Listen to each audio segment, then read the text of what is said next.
প্রাথমিকভাবে রাজনৈতিক দলগুলো যেখানে সর্বসম্মত হচ্ছে সেইটা আমাদের জাতীয় সনদ হবে, এইটার উপরে আমাদের পদ্ধতিগতভাবে দাঁড়ানো দরকার। আমাদের যেখানে দ্বিমত আছে সেই দ্বিমত নিয়ে আমাদের জনগণের কাছে যাওয়া দরকার। জনগণ ভোট দিয়ে, তার সংগ্রাম দিয়ে সেই মতগুলোকে রাজনীতিতে প্রতিষ্ঠা করবে। এই পদ্ধতিগত জায়গায় যদি আমরা গ্রহণ করতে পারি, তাহলে আগামী নির্বাচন কবে হবে এই নিয়ে বিতর্কের অবসান ঘটবে। এবং আমরা আশা করি অন্তর্বর্তী সরকার সংস্কার এবং নির্বাচনের দ্রুত রোডম্যাপ দিয়ে এই অনাকাঙ্ক্ষিত বিতর্কের অবসান ঘটাবে।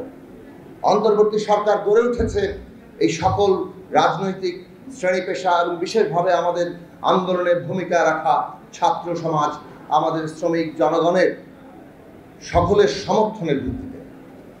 কাজে এই সমর্থনের সামষ্টিক জায়গাটা বিবেচনায় রেখেই আমাদেরকে অন্তর্বর্তী সরকারকে পদক্ষেপ নিতে হবে।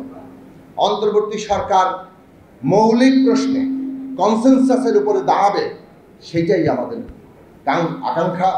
সেই জায়গা যাতে তারা সব ক্ষেত্রেই মেনটেন করেন, সেটা জাতীয় স্বার্থ হোক, এই ভূ রাজনৈতিক পরিবেশে মানবিক করিডোর দেওয়ার মতো সিদ্ধান্ত হোক, অথবা আমাদের দেশের সংস্কার, নির্বাচন এবং আগামী নির্বাচন কিভাবে হবে সেই প্রশ্ন নিয়ে হোক। শেষে এই কথা বলি, জনগণের ম্যান্ডেটই আসল কথা। কাজে আমরা যা সংস্কার করব, যা রূপান্তর করব, শেষ পর্যন্ত যেহেতু জনগণই বাংলাদেশে কিংবা একটা রিপাবলিকে ক্ষমতার কেন্দ্র, সেই জনগণের ম্যান্ডেট গ্রহণ করতে হবে।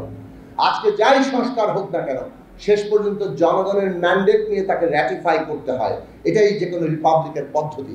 কাজেই আগামী নির্বাচন জনগণের ম্যান্ডেট দিতে হলে যে মৌলিক সংস্কারের কথা আমরা বলছি, সংবিধানের মৌলিক সংস্কার, ক্ষমতা কাঠামোর মৌলিক সংস্কার, সেই সংস্কার করতে হলে সংবিধান সংস্কার সভার নির্বাচন এবং আগামী জাতীয় সংসদ নির্বাচন একসাথে করে জনগণের ম্যান্ডেট নিয়ে বাংলাদেশের গণতান্ত্রিক রূপান্তর ঘটানো, সেটাই হবে আমাদের জন্য টেকসই একটা রাজনৈতিক পন্থা।